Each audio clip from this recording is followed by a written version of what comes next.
আসসালামু আলাইকুম। মাত্র কিছুক্ষণ আগে আমাদের প্রধান উপদেষ্টা ডক্টর মোহাম্মদ ইউনূস তিনি যুক্তরাজ্যের উদ্দেশ্যে তিনি বের হয়েছেন 4 দিনের এই সরকারি সফর। তো ওনার সফরে যাওয়ার ঠিক আগ মুহূর্তে যে ঘোষণা এসেছে, তবে যারা এই ঘোষণা দিয়েছেন তারাও কারোর কাছে এখন একদম কি বলা হয় যে হাজির বিরিয়ানি, আবার কারোর কাছে আবর্জনা, মানে এক একজন এক এক দৃষ্টিভঙ্গিতে দেখছেন। আপনার শেখ হাসিনার সময়ে আওয়ামী লীগ সরকারের সবচেয়ে বড় সমালোচক হিসাবে পার্টি ছোট কিন্তু নেতা বড় এরকম কয়েকজন ক্যারেক্টার তৈরি হয়েছিল, যাদের নামের আগে আবার বিভিন্ন উপসর্গ আছে, লাইক বিকাশ অথবা বিভিন্ন। তার মধ্যে একজন হচ্ছেন জনাব তারেক।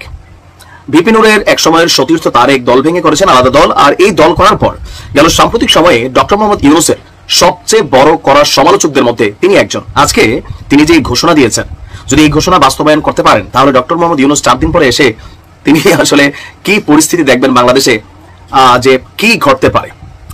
দর্শক, আমজনতা যে দলটি নতুন লঞ্চ করা হয়েছে সেই দলটির সদস্য সচিব মোহাম্মদ তারেক বলছেন, কোন একটি নির্দিষ্ট দলকে ফেসিলিটেট করা ডক্টর ইউনূসের কাজ নয়।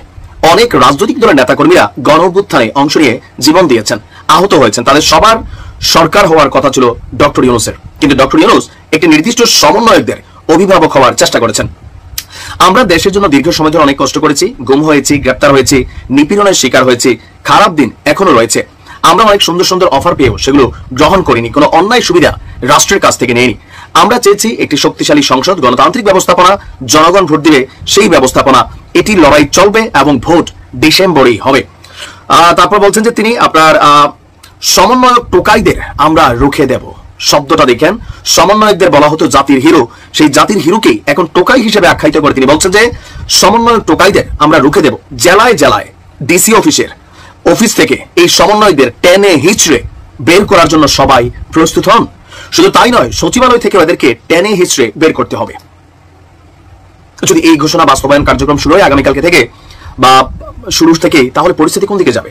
এখন কেন বরাবর ডক্টর ইউনূস তিনি মানে অপরদিকে ব্যারিস্টার রুমিন ফারহানা বলছেন ডক্টর ইউনূস শুধু তিনি এবং তার কিছু পোষ্য ছাত্র, তিনি তাদের কথা শুনেই আসলে সবকিছু সিদ্ধান্ত নিচ্ছেন, যেখানে বাংলাদেশের অধিকাংশ জনগণ তারা মনে করছে ডিসেম্বরে নির্বাচন হওয়া উচিত, কিন্তু তিনি তার পোষ্য ছাত্রদের বাহিরে গিয়ে কোন সিদ্ধান্ত নিচ্ছেন না। ডক্টর মোহাম্মদ ইউনূসের যে সার্বিক জনপ্রিয়তা ছিল 10 মাস আগে এই সার্বিক জনপ্রিয়তার প্রধান একটা কারণ ছিল আওয়ামী লীগ তাকে ধরছিলেন।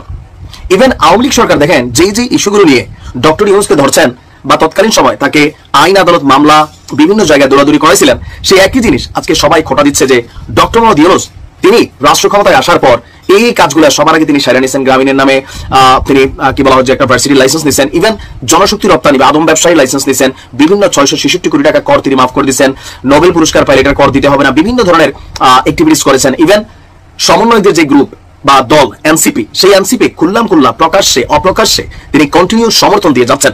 আর নির্দিষ্ট একটা দল যাদের এখনো নিবন্ধন হয় নাই তাদের কথাই এই সরকার চলছে দাবি করে বিএনপি বলেন, গণ অধিকার পরিষদ বলেন, আরো যে দলগুলো আছে ছোট বড় সকলেই কিন্তু নানান দুরভিসন্ধি দেখছেন। এমনকি ডক্টর মোহাম্মদ ইউনূসের যে সর্বশেষ ঈদের জামাতের আগে যে বক্তব্য ছিল সেই বক্তব্যকে কেন্দ্র করে কিন্তু নানান আলোচনা সমালোচনা রাজনৈতিক দলগুলো করছে। এর মাঝখানে তিনি দেশের বাইরে গিয়েছেন, তো এই 4 দিনের সফর শেষে তিনি ফিরে আসবেন, কিন্তু যে পরিস্থিতি ঘোলাটে আকার ধারণ করছে সেই পরিস্থিতি কোন দিকে যাচ্ছে সময় বলে দিবে। ভালো থাকুন।